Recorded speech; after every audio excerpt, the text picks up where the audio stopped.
നമസ്കാരം. മലയാളി വാർത്തയിലേക്ക് സ്വാഗതം.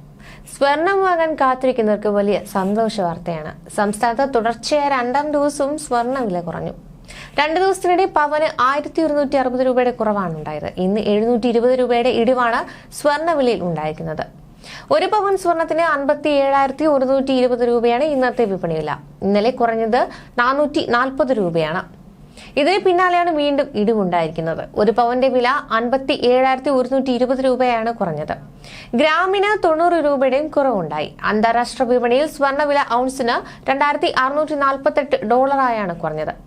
സ്വർണത്തിന്റെ ഭാവി വിലകളും കുറഞ്ഞിരിക്കുകയാണ്. സ്വർണത്തിന്റെ ഭാവി വില 1.2% ഇടിഞ്ഞ് ഔൺസിന് $2,675.80 പലിശ നിരക്കുകൾ തീരുമാനിക്കുന്നതിനായി US ഫെഡറേഷൻ റിസർവ് അടുത്തയാഴ്ച യോഗം ചേരുന്നുണ്ട്. വരും ദിവസങ്ങളിൽ ഏതും സ്വർണ്ണവില സ്വാധീനിച്ചേക്കും.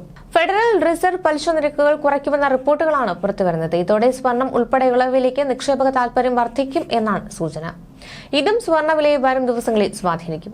ഈ ആഴ്ചയുടെ തുടക്കത്തിൽ സ്വർണ്ണവിലയിൽ വർധനവുണ്ടായിരുന്നു. കഴിഞ്ഞ 3 ദിവസത്തിനിടെ 1360 രൂപയാണ് കൂടിയത്. ഇതിനു ശേഷമാണ് 2 ദിവസമായി ഇടിവ് രേഖപ്പെടുത്തുന്നത്. 1 ഗ്രാം 22 കാരറ്റ് സ്വർണത്തിന് 7140 രൂപയാണ് വിപണി വില. 1 ഗ്രാം 18 കാരറ്റ് സ്വർണത്തിന്റെ വില 75 രൂപ കുറഞ്ഞ് 5895 രൂപയിലെത്തി. വെള്ളി വിലയിലും മാറ്റമുണ്ടായിരിക്കുകയാണ്. 1 ഗ്രാം ഹാൾമാർക്ക് വെള്ളി വില 1 രൂപ കുറഞ്ഞ് 97 രൂപയായി. ഈ മാസം ഏറ്റവും കുറഞ്ഞ സ്വർണ്ണ നിരക്ക് രേഖപ്പെടുത്തിയത് ഡിസംബർ 2-നായിരുന്നു. അന്ന് 1 പവൻ സ്വർണത്തിന്റെ വില 56,720 രൂപയായിരുന്നു. ഡിസംബറിലെ സ്വർണ്ണ വില ഇങ്ങനെയൊക്കെയായിരുന്നു. ഡിസംബർ 1-ന് 57,200 രൂപ, ഡിസംബർ 2-ന് 56,720 രൂപ, ഡിസംബർ 3-ന് 57,040 രൂപ, ഡിസംബർ 4-ന് 57,040 രൂപ, ഡിസംബർ 5-ന് 57,120 രൂപ, ഡിസംബർ 6-ന് 56,920 രൂപ, ഡിസംബർ 7-നും 56,920 രൂപ, ഡിസംബർ 8-നും 56,920 രൂപ, ഡിസംബർ 9-ന് 57,040 രൂപ, ഡിസംബർ 10-ന് 57,640 രൂപ, ഡിസംബർ 11-ന് 58,280 രൂപ, ഡിസംബർ 12-ന് 58,280 രൂപ, ഡിസംബർ 13-ന് 57,840 രൂപ, ഡിസംബർ 14-ന് 57,120 രൂപ. രാജ്യാന്തര വിലയാണ് കേരളത്തിലും ബാധിക്കുന്നത്. നീണ്ട ഇടവേളയ്ക്ക് ശേഷം ചൈന വീണ്ടും സ്വർണം വാങ്ങാൻ തുടങ്ങിയത് രാജ്യാന്തര സ്വർണ്ണ വിപണിയെ $2,700 മുകളിൽ എത്തിച്ചിരുന്നു. 6 മാസം സ്വർണത്തോട് മുഖം തിരിച്ച ചൈനീസ് പീപ്പിൾസ് ബാങ്ക് നവംബറിൽ 5 ടൺ സ്വർണമാണ് വാങ്ങിയത്. എന്നാൽ ഉയർന്ന വിലയിൽ നിക്ഷേപകർ ലാഭമെടുപ്പ് നടത്തിയതോടെ വില ഇടിയുകയായിരുന്നു. നിലവിൽ ഔൺസിന് $2,648 സ്വർണത്തിന്റെ വ്യാപാരം.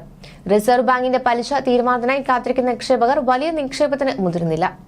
ഞായറാഴ്ച പുറത്തുവന്ന US-ന്റെ മൊത്ത വ്യാപാര പണപ്പെരുപ്പം 3% ഉയർച്ചയാണ് കാണിച്ചത്. ഇത് ഉപയോക്തൃ വിലപ്പെരുപ്പം നിലനിൽക്കുമെന്ന സൂചനയാണ് നൽകിയത്. ഫെഡറൽ റിസർവിന്റെ പലിശ തീരുമാനത്തെ ഇത് സ്വാധീനിക്കാനിടയുണ്ട്. അടുത്തയാഴ്ച ഫെഡറൽ റിസർവ് പലിശ നിരക്ക് 0.5% കുറയ്ക്കുമെന്നാണ് പൊതുവെ പ്രതീക്ഷകൾ. പലിശ കുറഞ്ഞാൽ സ്വർണ്ണവില വീണ്ടും ഉയരും. ഇന്ന് 1 പവൻ സ്വർണ്ണാഭരണത്തിന് വില 57,120 രൂപയാണ്. എന്നാൽ നിങ്ങൾക്ക് ഇഷ്ടപ്പെട്ട 1 പവൻ ആഭരണം കടയിൽ നിന്ന് വാങ്ങാൻ ഈ തുക മതിയാകില്ല. ഇന്നത്തെ പവൻ വിലയ്ക്കൊപ്പം ഏറ്റവും കുറഞ്ഞത് 5% പണിക്കൂലി, സ്വർണത്തിനും പണിക്കൂലിക്കും 3% നികുതി, 45 രൂപ ഹാൾമാർക്ക് ചാർജ്, അതിന് 18% നികുതി എന്നിവയും ചേർത്ത് കൃത്യമായി പറഞ്ഞാൽ 61,828 രൂപ നൽകേണ്ടി വരും. തിരഞ്ഞെടുക്കുന്ന ആഭരണങ്ങളുടെ ഡിസൈനുകൾക്കനുസരിച്ച് പണിക്കൂലിയിൽ വ്യത്യാസം വരും. ബ്രാൻഡഡ് ജുവലറികൾക്ക് 20% വരെയൊക്കെ പണിക്കൂലി ഈടാക്കാറുണ്ട്. ന്യൂസ് ഡെസ്ക് മലയാളി വാർത്ത.